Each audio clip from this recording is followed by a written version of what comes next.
Mas Anies pernah jadi gubernur 5 tahun di DKI. Anggaran DKI setahun sekitar 80 T. Jumlah penduduk Indonesia DKI 10 juta kira-kira kurang lebih. APBD Jawa Barat 35 T, jumlah penduduknya 50 juta, 5 kali DKI. Tetapi selama Mas Anies mimpin, sering sekali DKI menerima indeks polusi tertinggi di dunia.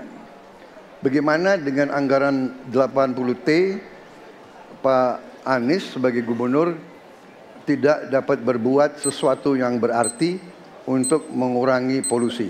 Terima kasih. Pak Prabowo, terima kasih atas pertanyaan yang bagus, tetapi kurang akurat. Saya akan jelaskan, Pak.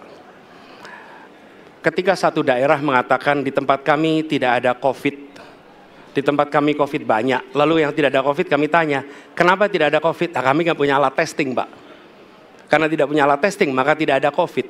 Yang punya alat testing, maka ada COVID. Okay? Saya tidak tanya COVID, saya tanya polusi. Boleh saya selesaikan dulu? Ya. Jadi, apa yang terjadi? Di Jakarta kami memasang alat pemantau polusi udara. Bila masalah polusi udara itu bersumber dari dalam kota Jakarta, maka hari ini, besok, minggu depan konsisten selalu akan kotor. Tapi apa yang terjadi? Ada hari di mana kita bersih, ada hari di mana kita kotor. Ada masa minggu pagi, Jagakarsa sangat kotor. Apa yang terjadi? Polusi udara tak punya KTP. Angin tak ada KTP-nya. Angin itu bergerak dari sana sini. Ketika polutan yang muncul dari pembangkit listrik tenaga uap mengalir ke Jakarta, maka Jakarta punya indikator, karena itu Jakarta mengatakan ada polusi udara. Ketika anginnya bergerak ke arah Lampung, ke arah Sumatera, ke arah Laut Jawa, di sana tidak ada alat monitor, maka tidak muncul. Dan Jakarta pada saat itu bersih. Kalau problemnya dari dalam kota saja, maka konsisten tiap waktu. Ya, kita punya masalah polusi. Karena itu kita kerjakan dengan apa? Kita lakukan, Pak. Satu, dengan pengendalian emisi dari kendaraan bermotor dan pengujian emisi sekarang wajib. Yang kedua, elektrifikasi kendaraan umum.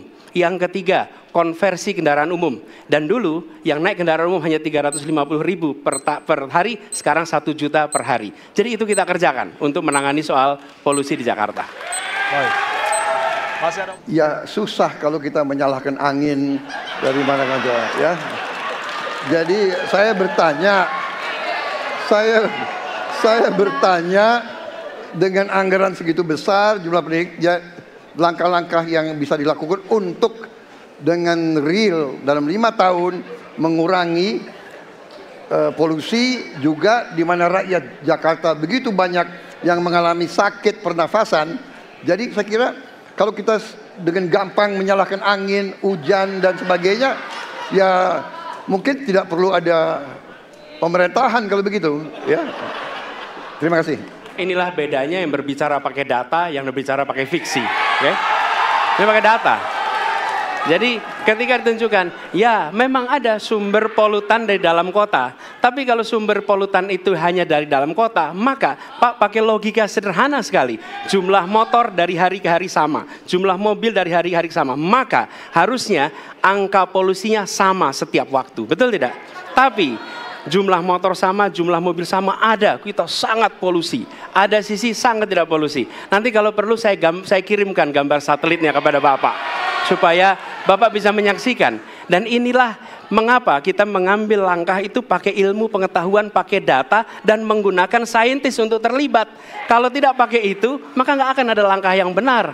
Dan ini kemudian saya teruskan, Pak, bagaimana pengendalian itu dikerjakan untuk dalam Jakarta. Jika saya terpilih presiden, maka yang luar Jakarta saya kendalikan juga, Pak. Baik.